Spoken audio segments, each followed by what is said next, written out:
Ho, ho, ho, Santa Claus coming to you from the rectory of Our Lady of Peace Church. Okay, pretty lame, but it's Father Rich coming to you. But we're here for our last essay. Tomorrow is the summary, so this is the last essay, and it is based off of kind of a connection to Saint Nicholas. Remember, who was the origin of the concept of Santa Claus, the feast day of December 6th. And so our last essay, How the Church Has Changed the World, is He has lifted up the lowly. And so it talks about the practice in the church of the Middle Ages, which they would name boy bishops. And it was traditionally started on December 6th, and they'd be named the bishop of a lot of the European countries back in the 1200s to 1500s. In England, it's associated. They do it. Some of the churches have restarted the tradition. I think at least one Episcopal church I saw here in the United States is doing it. But the idea on December 6th is that they would name the bishop. This is the old tradition back in the Middle Ages. And a boy would act as bishop for 3 weeks until the Feast of the Holy Innocents, December 28th. They picked December 6th, the Feast of St. Nicholas. Obviously, Santa Claus wasn't around back then, but because, he was a bishop, and he was the patron saint of children. So that's one of the connections, and known for his generosity, of course. And so one of the things that the essay didn't talk about is that we really could, I'm going to take this off. We could argue that Christmas, though, is something. We mentioned St. Francis and the whole manger scene, but the very fact of the season of Christmas and all that we connect to the generosity and the giving, this call to look out for our fellow human beings, to be generous, to care for the poor, that's all based in the Catholic Christian tradition of Christmas and remembering the true reason for the season. And even as it gets more secularized, we can't lose sight of that. And remember that spirit is rooted in our Christian Catholic faith. So they would pick, again, St. Nicholas as the beginning of it. He was actually named a bishop at a very young age. So that's another reason that they started this tradition on December 6th of naming a bishop. So they would actually have one of the choir members, the boys, usually somewhere 10, 11 years old, would be named the bishop for 3 weeks. And they would wear a mitre and a crozier. They'd use a crozier. They'd get all the vestments. They would lead services. They might even preach a sermon and do different activities, lead processions. And it was a way to kind of keep the kids involved, but it was a way to reinforce that whole idea of having faith like a child and the way that our God and Jesus Christ turned things upside down. And when it comes to seeing things, as we've talked about repeatedly in this series, as God does versus the way that human beings, that God exalts the humble and humbles the exalted, that the first shall be last, the last shall be first.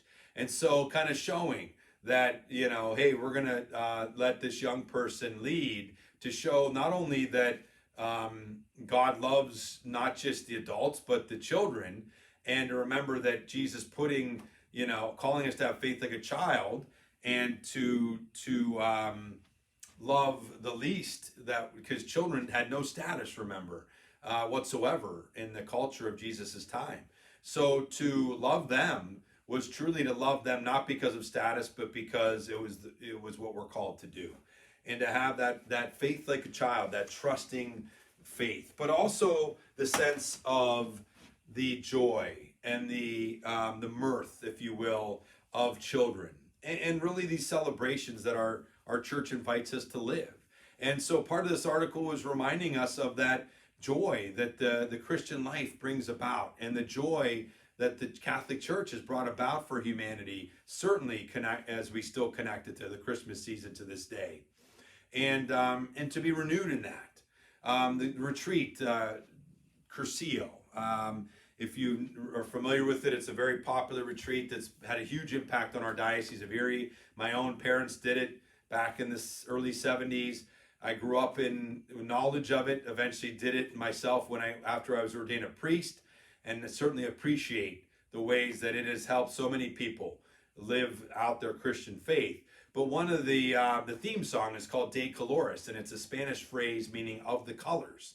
And it really reinforces this idea that the Christian life, and when we live it fully, is the fully human way to live. It's the most joyful, most fulfilling way to live our life.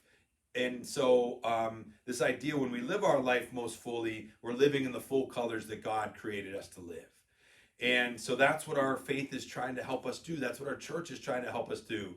And so this whole series has really tried to show us these individuals and these people that have lived the Catholic Christian life in the full color of their humanity, and have showed the world that it's not just something that we sacrifice to do, but it's actually fulfilling, it's joyful, it brings mirth to our life, just like we associate with the Christmas season.